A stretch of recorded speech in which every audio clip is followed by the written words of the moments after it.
भीमसेन के द्वारा धृतराष्ट्र के कई पुत्रों तथा कौरव योद्धाओं का भीषण संहार। धृतराष्ट्र बोले, संजय, भीमसेन ने जो कर्ण को रथ की बैठक में गिरा दिया, यह तो उन्होंने बड़ा दुष्कर काम किया। उसी के भरोसे दुर्योधन मुझसे बार-बार कहा करता था कि अकेले कर्ण ही पांडवों और सृंजियों को युद्ध में मार डालेगा। अब भीम के हाथों कर्ण को पराजित देख मेरे पुत्र दुर्योधन ने क्या किया? संजय ने कहा, महाराज, उस महासंग्राम में कर्ण को युद्ध से विमुख होते देख दुर्योधन ने अपने भाइयों से कहा, तुम लोग शीघ्र जाकर कर्ण की रक्षा करो। वह भीमसेन के भय के कारण अगाध संकट समुद्र में डूब रहा है। राजा की आज्ञा पाकर वे क्रोध में भर गए और जिस प्रकार पतंगे आग की ओर दौड़ते हैं, उसी प्रकार भीमसेन को मार डालने की इच्छा से उन पर टूट पड़े। श्रुतर्वा, दुर्धर, क्राथ, विवित्सु, विकट, सम, निशंगी, कवची, पाशी, नंद, उपनंद, दुष्प्रधर्ष, सुबाहु, वातवेग, सुवर्चा, धनुर्ग्राह, दुर्मद, जलसंध, शल और सह, ये लोग रथियों से घिरे हुए दौड़े और भीमसेन को चारों ओर से घेर कर खड़े हो गए। फिर तो उन्होंने नाना प्रकार के बाणों की झड़ी लगा दी। महाबली भीमसेन उनके प्रहारों से पीड़ित हो रहे थे, तो भी उन्होंने आपके पुत्रों के 500 रथों की धज्जियां उड़ा दी और 50 रथियों को यमलोक भेज दिया। तदनंतर क्रोध में भरे हुए भीम ने एक भल्ल मारकर विवित्सु के मस्तक को धड़ से अलग कर दिया। उसकी मृत्यु होती देख सभी भाई भीम पर टूट पड़े। तब उन्होंने 2 भल्लों से आपके 2 पुत्र विकट और सह के प्राण ले लिए। लगे हाथ भीमसेन ने तेज किए हुए नाराज से मारकर क्राथ को भी यमलोक भेज दिया। महाराज, इस प्रकार जब आपके वीर धनुर्धर पुत्र मारे जाने लगे, तो रणभूमि में बड़े जोर से हाहाकार मचा। उनकी सेना का संहार करके भीम ने नंद और उपनंद को भी मौत के घाट उतारा। अब तो आपके पुत्र भय से घबरा उठे। वे भीमसेन को प्रलयकालीन यमराज के समान भयंकर जानकर वहां से भाग गए।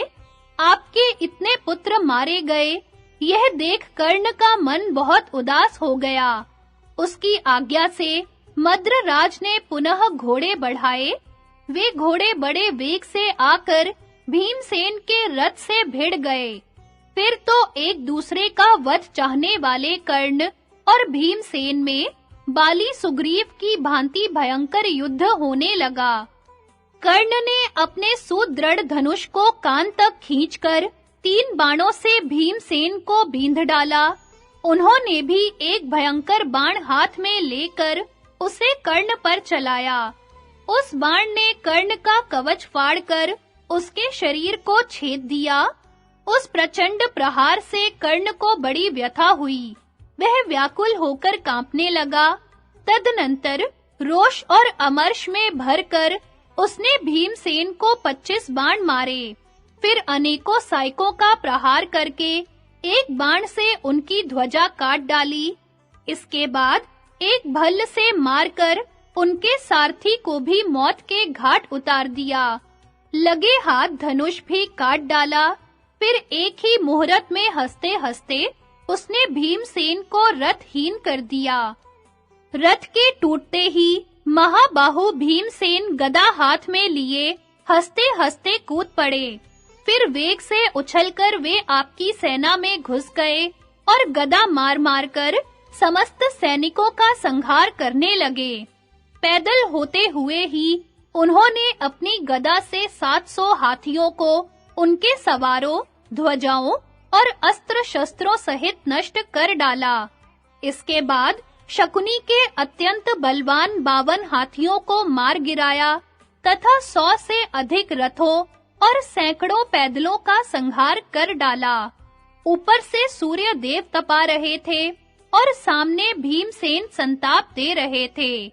इससे समस्त योद्धा भीम के डर से मैदान छोड़कर भाग निकले। इतने ही में दूसरी ओर से 500 रथियों ने आकर भीम पर चारों ओर से बाण वर्षा आरंभ कर दी, परंतु भीम ने उन सबको गदा से मारकर यमलोक पठा दिया। साथ ही उनकी ध्वजा, पताका और आयुधों के भी टुकड़े-टुकड़े कर डाले। तत्पश्चात शकुनी के भेजे हुए 3000 घुड़सवारों ने हाथों में शक्ति, रिष्टि और प्रास लेकर भीमसेन पर धावा किया। भीमसेन ने बड़े वेग से आगे बढ़कर उनका मुकाबला किया और तरह-तरह के पैंतरे बदलते हुए उन्होंने उन सबको गदा से मार डाला। इसके बाद भीमसेन दूसरे रथ पर सवार हुए और क्रोध में भरकर कर्ण का सामना करने के लिए पहुंच गए। उस समय कर्ण और युधिष्ठिर में युद्ध चल रहा था। कर्ण ने अपने बाणों से युधिष्ठिर को आच्छादित कर दिया और उनके सारथी को भी मार गिराया। सारथी के न होने से घोड़े भाग चले। उनके रथ को पलायन करते देख महारथी कर्ण बाणों की बौछार करता हुआ उनका पीछा करने लगा। कर्ण को धर्मराज का पीछा करते देख भीमसेन क्रोध से जल गए। उन्होंने अपने बाणों से पृथ्वी और आकाश को चारों ओर से ढक दिया। इसके बाद कर्ण पर भी भीषण बाण वर्षा की। कर्ण लौट पड़ा। उसने भी सब ओर से तीखे बाणों की वर्षा करके भीम को आच्छादित कर दिया। कर्ण और भीम दोनों ही धनुर्धरों में श्रेष्ठ थे। उस समय एक दूसरे पर विचित्र बाणों का प्रहार करते हुए उन दोनों ने अंतरिक्ष में बाणों का जाल सा बुन दिया। यद्यपि उस वक्त मध्याह्न का सूर्य तप रहा था, तो भी उन दोनों के सहायक समूहों से रुक जाने के कारण उसकी प्रखर प्रभा नीचे नहीं आने पाती थी। उस समय शकुनी, कृतवर्मा, अश्वत्थामा, कर्ण और कृपाचार्य ये 5 वीर पांडव सेना से लोहा ले रहे थे। उनको डटे हुए देख भागने वाले कौरव योद्धा भी पीछे लौट पड़े। फिर तो दोनों पक्ष की सेनाएं एक दूसरे से गुथ गई। उस दोपहरी में जैसा भयंकर युद्ध हुआ, वैसा मैंने न तो कभी देखा था और न सुना ही था। एक ओर के सैनिकों का झुंड दूसरी ओर के झुंड से सहसा जा भिड़ा। भीषण मार काट मच गई। छूटते हुए बाण समूहों की आवाजें बहुत दूर तक सुनाई देने लगी। उस समय महान सुयश चाहने वाले दोनों पक्ष के योद्धाओं की सिंह गर्जना एक क्षण के लिए भी बंद नहीं होती थी।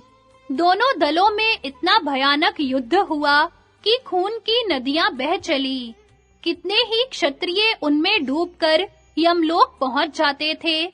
सब ओर मांस भोजी जंतुओं का चीत्कार हो रहा था। कौवे, गिद्ध और वक आदि पक्षी मंडरा रहे थे। उस भयंकर संग्राम में कौरव सेना बहुत कष्ट पाने लगी। उस समय उसकी दशा समुद्र में टूटी हुई नौका के समान हो रही थी। अर्जुन द्वारा संशप्तकों का संहार। संजय कहते हैं, महाराज, जिस समय क्षत्रियों का संहार करने वाला वह भयानक युद्ध चल रहा था, उसी समय दूसरी ओर बड़े जोर-जोर से गांडीव धनुष की टंकार सुनाई देती थी। वहां अर्जुन संशप्तकों का तथा नारायणी सेना का संहार कर रहे थे। महारथी सुशर्मा ने अर्जुन पर बाणों की बौछार की तथा संशप्तकों ने भी उन्हें अपने तीरों का निशाना बनाया। तत्पश्चात सुशर्मा ने अर्जुन को 10 बाणों से बींधकर श्री कृष्ण की दाहिनी भुजा में भी 3 बाण मारे। फिर एक भल्ल मारकर उसने अर्जुन की ध्वजा छेद डाली। ध्वजा पर आघात लगते ही उसके ऊपर बैठे हुए विशाल वानर ने बड़े जोर से गर्जना करके सबको भयभीत कर दिया। उसका भयंकर नाद सुनकर आपकी सेना थर्रा उठी। डर के मारे कोई हिल-डुल तक न सका। थोड़ी देर में जब उन्हें होश आया, तो सबके सब अर्जुन पर बाणों की बौछार करने लगे। फिर सबने मिलकर अर्जुन के विशाल रथ को घेर लिया। यद्यपि उन पर तीखे बाणों की मार पड़ रही थी, तो भी वे रथ को पकड़कर जोर-जोर से चिल्लाने लगे। किन्हीं ने घोड़ों को पकड़ा, किन्हीं ने पहियों को, कुछ लोगों ने रथ की इशा पकड़ने का उद्योग किया। इस प्रकार हजारों योद्धा रथ को जबरदस्ती पकड़कर सिंहनाद करने लगे। कुछ लोगों ने भगवान श्री कृष्ण की दोनों बाहें पकड़ ली। कई योद्धाओं ने रथ पर चढ़कर अर्जुन को भी पकड़ लिया। श्री कृष्ण ने अपनी बाहें झटककर उन लोगों को जमीन पर गिरा दिया तथा अर्जुन ने भी अपने रथ पर चढ़े हुए कितने ही पैदलों को धक्के देकर नीचे गिराया। फिर आसपास खड़े हुए संक्षप्तक योद्धाओं को निकट से युद्ध करने में उपयोगी बाण मारकर ढक दिया। तदनंतर अर्जुन ने देवदत्त तथा श्री कृष्ण ने पांचजन्य नामक शंख बजाया।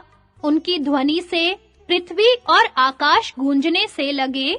शंखों की आवाज सुनकर संक्षप्तकों की सेना भय से सिहर उठी। फिर अर्जुन ने नागास्त्र का प्रयोग करके उन सबके पैर बांध दिए। पैर बंध जाने से निश्चेष्ट होकर वे पत्थर के पुतले जैसे दिखाई देने लगे। उसी अवस्था में अर्जुन ने उनका संहार आरंभ किया। जब मार पड़ने लगी तो उन्होंने रथ छोड़ दिया और अपने समस्त अस्त्र शस्त्रों को अर्जुन पर छोड़ने का प्रयास किया, परंतु पैर बंधे होने के कारण वे हिल भी न सके। अर्जुन उनका वध करने लगे। इसी समय सुशर्मा ने गारुड़ अस्त्र का प्रयोग किया। उससे बहुत से गरुड़ प्रकट हो होकर सर्पों को खाने लगे। उन गरुड़ों को देख सर्पगण लापता हो गए। इस प्रकार नागपाश से छुटकारा पाए हुए योद्धा अर्जुन के रथ पर साइकों तथा अन्य अस्त्र शस्त्रों की वर्षा करने लगे।